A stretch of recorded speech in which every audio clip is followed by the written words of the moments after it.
पूजा खेडकर प्रकरण काय आहे?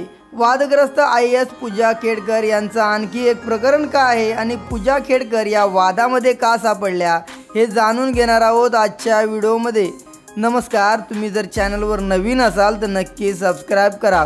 तर वादग्रस्त IAS अधिकारी पूजा खेडकर यांचा आणखी एक कारनामा आहे, म्हणजेच काय घडलंय त्यांचं प्रकरण हे आजच्या व्हिडिओमध्ये जाणून घेणार आहोत। दृष्टीहीन आणि मानसिक आजारी असल्याचा दावा करत त्या आधा पूजा खेडकर IAS झाली, त्यासाठी तिला 6 वेळा वैद्यकीय चाचणीसाठी बोलावले होते, परंतु 6 वेळा ती हजर राहिली नाही। त्याऐवजी बाहेरून वैद्यकीय अहवाल दिला। पुणे येथील प्रशिक्षणार्थी IAS अधिकारी पूजा खेडकर यांची बदली झाल्यानंतर त्या चर्चेत आल्या। संघ लोकसेवा आयोगाच्या UPSC परीक्षेत खोट्या प्रमाणपत्राद्वारे पद मिळवण्याचा प्रकार उघड झाला।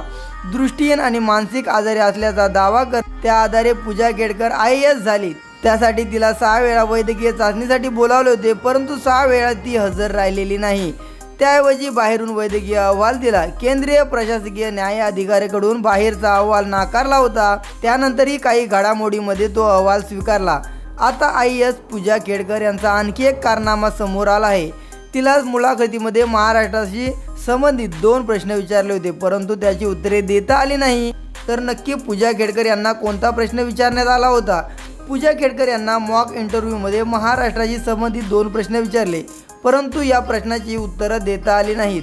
त्यात एक प्रश्न बीड जिल्ह्यामध्ये महिलांच्या गर्भपिशवी काढून टाकण्यात आल्याचा होता। हे प्रकरण राज्यभरात नव्हे तर देशभरात गाजले होते, परंतु पूजा खेडकर यांना विचारले असता त्यांनी याबद्दल कोणतीही माहिती नसल्याचे मुलाखतीत म्हटले आहे। त्यानंतर तिची निवड झाली, यामुळेच त्यावर प्रश्नचिन्ह उपस्थित राहिले। सरकारी नोकरीत असताना पूजा यांनी एका कंपनीची स्थापना केली। पूजा ऑटो नावाची कंपनी आहे त्यांची, असा दावा माहिती अधिकार कार्यकर्ते विजय कुंभार यांनी केला आहे। या संदर्भात PMO आणि महाराष्ट्र सरकार तक्रार करणार असल्याचे त्यांनी म्हटलं आहे। तर पूजा खेडकर प्रकरण नक्की का आहे, नक्की का त्या वादात सापडल्या? तर पहिलं प्रथम म्हणजे स्वतंत्र गाडी, बंगला आणि कर्मचारी अवास्तव मागण्या केल्यानंतर प्रशिक्षणार्थी IAS पूजा खेडकर यांची राज्य सरकारने उचलबांगडी केली। त्यानंतर तिची प्रकरणे समोर येऊ लागली। खोट्या प्रमाणपत्राच्या आधारे नोकरी मिळवण्याचा प्रकार उघड झाला। पूजा खेडकर यांनी केंद्रीय नागरी सेवा आयोगाला सादर केलेल्या अपंगत्वाच्या प्रमाणपत्राव्यतिरिक्त OBC नॉन क्रिमिनल प्रमाणपत्रात विसंगती आढळल्या। त्यांच्या वडिलांनी अहमदनगर लोकसभा मतदारसंघातून निवडणूक लढवली, त्यात उत्पन्नाचे तपशील समोर आले होते। त्यात 40 कोटीची संपत्ती दाखवली।